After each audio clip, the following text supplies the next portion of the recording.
SC ST ಮೀಸಲಾತಿ ಹೆಚ್ಚಳಕ್ಕೆ ಸುಗ್ರೀವಾಜ್ಞೆ ಹೊರಡಿಸುವ ಬದಲು 2 ದಿನಗಳ ಕಾಲ ವಿಧಾನಮಂಡಲದ ಅಧಿವೇಶನ ಕರೆದು ವಿಧೇಯಕವನ್ನು ಅಂಗೀಕರಿಸಬೇಕು ಎಂದು ಸಿದ್ದರಾಮಯ್ಯ ಅವರು ಶುಕ್ರವಾರ ಹೇಳಿದ್ದಾರೆ. ಡಿಸೆಂಬರ್ ವರೆಗೆ ಅಧಿವೇಶನಕ್ಕೆ ಯಾಕೆ ಕಾಯಬೇಕು? 1 ವಾರದ ಒಳಗೆ ಕರೆಯಿರಿ. ನಮ್ಮ ಪಕ್ಷದ ಸಂಪೂರ್ಣ ಬೆಂಬಲವಿದೆ.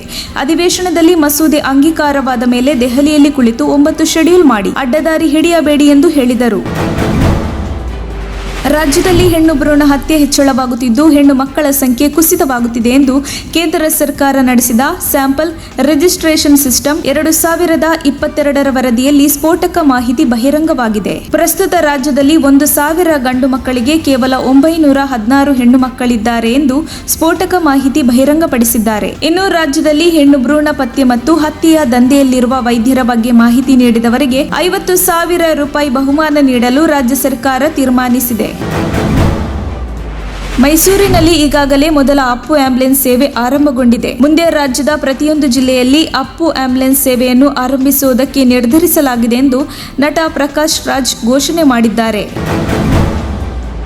ಸರ್ಕಾರಿ ಶಾಲೆ ಅಭಿವೃದ್ಧಿಗಾಗಿ ಮಕ್ಕಳ ಪೋಷಕರೇ ತಿಂಗಳಿಗೆ 100 ರೂಪಾಯಿ ದೇಣಿಗೆ ನೀಡುವಂತೆ ಕರ್ನಾಟಕ ಸಾರ್ವಜನಿಕ ಶಿಕ್ಷಣ ಇಲಾಖೆ ಸುತ್ತೋಲೆಯಲ್ಲಿ ತಿಳಿಸಿದೆ. ಮಾತ್ರವಲ್ಲ, ಸರ್ಕಾರಿ ಶಾಲೆಗಳಲ್ಲಿ ಬೇಕಾದ ಮೂಲಭೂತ ಸೌಕರ್ಯಕ್ಕೆ ಈ ಹಣವನ್ನು ಬಳಸಿಕೊಳ್ಳಬಹುದು ಇತ್ಯಾದಿ ಕಾರಣ ನೀಡಿ ಹಣ ಲೂಟಿಗೆ ನಿಂತಿದೆ ಮತ್ತು ಪೋಷಕರಿಂದ ಬಲವಂತವಾಗಿ ಹಣ ವಸೂಲಿ ಮಾಡಬಾರದು ಅಂತ ತಿಳಿಸಲಾಗಿದೆ. ಸರ್ಕಾರಿ ಶಾಲೆಗಳಲ್ಲಿ ಕೂಲಿ ಕಾರ್ಮಿಕರ ಮಕ್ಕಳು ವಿದ್ಯಾಭ್ಯಾಸ ನಡೆಸುತ್ತಾರೆ. ಈ ಬಗ್ಗೆ ಪ್ರತಿ ವರ್ಷ ಬಜೆಟ್ನಲ್ಲಿ ಸರ್ಕಾರಿ ಶಾಲೆಗಂತ ಇಟ್ಟ ಹಣ ಎಲ್ಲಿ ಹೋಯಿತು ಅಂತ ಪೋಷಕರು ಸರ್ಕಾರವನ್ನ ಪ್ರಶ್ನಿಸುತ್ತಿದ್ದಾರೆ.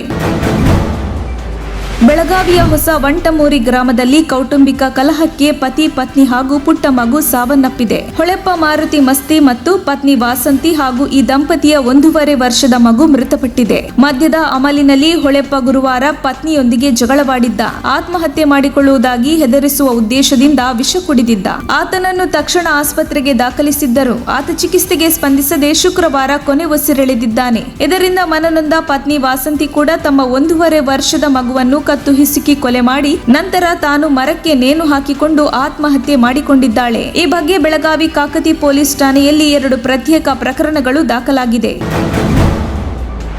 ಐಷಾರಾಮಿ ಮನೆಯಲ್ಲಿ ಕಳ್ಳತನಕ್ಕೆ ಬಂದಿದ್ದ ವ್ಯಕ್ತಿ ಅದೇ ಮನೆಯಲ್ಲಿ ಆತ್ಮಹತ್ಯೆಗೆ ಶರಣಾಗಿರುವ ವಿಲಕ್ಷಣ ಘಟನೆ ಬೆಂಗಳೂರಿನ ಇಂದಿರಾನಗರದಲ್ಲಿ ನಡೆದಿದೆ. ಅಸ್ಸಾಂ ಮೂಲದ 46 ವರ್ಷದ ದಿಲೀಪ್ ಕುಮಾರ್ ಮೃತ ವ್ಯಕ್ತಿಯಾಗಿದ್ದು ಈತ ಈ ಹಿಂದೆ ಕೂಡ ಕಳ್ಳತನ ಪ್ರಕರಣದಲ್ಲಿ ಭಾಗಿಯಾಗಿದ್ದ. ಇದೇ ಕಾರಣಕ್ಕೆ ಪೊಲೀಸರು ಆತನ ಮೇಲೆ ಎಂಒ ಕಾರ್ಡ್ ಕೂಡ ತೆರೆದಿದ್ದರು. ಮನೆ ಮಾಲೀಕರು ಯುರೋಪ್ ಪ್ರವಾಸದಿಂದ ವಾಪಸ್ ಬಂದ ವೇಳೆ ಮನೆಯಲ್ಲಿ ಯಾರೋ ಇರೋ ಬಗ್ಗೆ ಶಂಕೆ ವ್ಯಕ್ತವಾಗಿತ್ತು. ಇದರಿಂದ ಮಾಲೀಕರು ಮನೆಯ ಕಿಟಕಿಯಿಂದ ಒಳ ನೋಡಿದ ಸಂದರ್ಭದಲ್ಲಿ ವ್ಯಕ್ತಿಯೋರ್ವ ಮನೆಯ ದೇವರ ಕೋಣೆಯಲ್ಲಿ ನೇಣು ಬಿಗಿದ ಸ್ಥಿತಿಯಲ್ಲಿ ಕಂಡು ಬಂದಿದ್ದ. ಕೂಡಲೇ ಮನೆ ಮಾಲೀಕರು ಇಂದಿರಾನಗರ ಪೊಲೀಸರಿಗೆ ಮಾಹಿತಿ ನೀಡಿದ್ದು ಪೊಲೀಸರು ಸಂಶಯಾಸ್ಪದ ಸಾವು ಎಂದು ಪ್ರಕರಣ ದಾಖಲಿಸಿಕೊಂಡು ತನಿಖೆ ಮುಂದುವರಿಸಿದ್ದಾರೆ. ಧಾರವಾಡದಲ್ಲಿ ಸಲಿಂಗಕಾಮಿಯ ಕಾಟಕ್ಕೆ ಯುವಕ ಕೆರೆಗೆ ಹಾರಿ ಸಾವಿಗೆ ಶರಣಾಗಿರುವ ಘಟನೆ ನಡೆದಿದೆ. ಅತ್ತಿಕೊಳದ ನಿವಾಸಿ ಯಾಸಿನ್ ರೋಟಿವಾಲೆ ಸಾವಿಗೆ ಶರಣಾದ ಯುವಕ. ಈತ ಅಕ್ಟೋಬರ್ 12ರಂದು ಕಾಣೆಯಾಗಿದ್ದ. ನಂತರ ಅಕ್ಟೋಬರ್ 15ರಂದು ಕೆಳಗೇರಿ ಕೆರೆಯಲ್ಲಿ ಶವವಾಗಿ ಪತ್ತೆಯಾಗಿದ್ದ. ಯಾಸಿನ್ ಹಾಗೂ ಪವನ್ ಎಂಬ ವ್ಯಕ್ತಿ 8 ತಿಂಗಳಿನಿಂದ ಗೆಳೆಯರಾಗಿದ್ದರು. ಸಲಿಂಗಕಾಮಿ ಪವನ್ ಎಲ್ಲರ ಎದುರು ನಾನು ಯಾಸಿನ್ನ ಮದುವೆಯಾಗಿದ್ದೇನೆ ಎಂದು ಹೇಳಿದ್ದನಂತೆ. ನಂತರ ಯಾವುದೋ ವಿಚಾರಕ್ಕೆ ಇಬ್ಬರ ನಡುವೆ ಜಗಳವಾಗಿದ್ದು ಆ ಬಳಿಕ ನಾಪತ್ತೆಯಾಗಿದ್ದ ಎಂದು ಕುಟುಂಬಸ್ಥರು ಹೇಳಿದ್ದಾರೆ. ಉಪನಗರ ಠಾಣೆಯಲ್ಲಿ ಪವನ್ ಬ್ಯಾಳಿ ಎಂಬುವನ ಮೇಲೆ ದೂರು ದಾಖಲಾಗಿದೆ. ಮಧ್ಯಪ್ರದೇಶದ ರೇವಾದಲ್ಲಿ ಭೀಕರ ರಸ್ತೆ ಅಪಘಾತ ಸಂಭವಿಸಿದೆ. ಬಸ್ ಹಾಗೂ ಟ್ರಕ್ ಮಧ್ಯೆ ಡಿಕ್ಕಿಯಾಗಿ 15 ಮಂದಿ ಸಾವನ್ನಪ್ಪಿ 40 ಪ್ರಯಾಣಿಕರು ಗಾಯಗೊಂಡಿದ್ದಾರೆ. ಬಸ್ಸಿನಲ್ಲಿ 100 ಮಂದಿ ಪ್ರಯಾಣಿಕರಿದ್ದರು. ರೇವಾದ ಸುಹಾಗಿ ಪಹರಿಯಲ್ಲಿ ನಿಂತಿದ್ದ ಟ್ರಕ್ಗೆ ಹಿಂದಿನಿಂದ ಬಂದು ಬಸ್ ಗುದ್ದಿದೆ. ದುರ್ಘಟನೆಯಲ್ಲಿ ಗಾಯಗೊಂಡವರನ್ನು ಸುಹಾಗಿ ಆಸ್ಪತ್ರೆಗೆ ದಾಖಲಿಸಿ ಚಿಕಿತ್ಸೆ ನೀಡಲಾಗುತ್ತಿದೆ. ಗಂಭೀರವಾಗಿ ಗಾಯಗೊಂಡವರನ್ನ ರೇವಾದ ಸಂಜಯ್ ಗಾಂಧಿ ಆಸ್ಪತ್ರೆಗೆ ದಾಖಲಿಸಲಾಗಿದೆ. ಬಸ್ ಮಧ್ಯಪ್ರದೇಶದ ಕಟ್ಟೆಯಿಂದ ಹೊರಟಿತ್ತು. ಮೃತರೆಲ್ಲ ಕಾರ್ಮಿಕರಾಗಿದ್ದು ಹೈದರಾಬಾದ್ಗೆ ಪ್ರತ್ಯೇಕ ಬಸ್ನಲ್ಲಿ ತೆರಳುತ್ತಿದ್ದರು. ದೀಪಾವಳಿ ಹಬ್ಬದ ಹಿನ್ನೆಲೆಯಲ್ಲಿ ಊರಿಗೆ ಹೋಗುತ್ತಿದ್ದರು. ಬೆಂಗಳೂರಿನಲ್ಲಿ ಗಂಧದ ಗುಡಿ ಈವೆಂಟ್ ಅಂಗವಾಗಿ ನಿನ್ನೆ ಬೆಂಗಳೂರಿನ ಅರಮನೆ ಮೈದಾನದಲ್ಲಿ ಪುನೀತ ಪರ್ವ ಕಾರ್ಯಕ್ರಮ ನಡೆಯಿತು. ಈ ಕಾರ್ಯಕ್ರಮವನ್ನು ಮನೆಯ ಟಿವಿಯಲ್ಲಿ ನೋಡುತ್ತಾ ಕೂತಿದ್ದ ಅಪ್ಪು ಅಭಿಮಾನಿಯೊಬ್ಬರು ಹೃದಯಾಘಾತದಿಂದ ಸಾವನ್ನಪ್ಪಿದ್ದಾರೆ.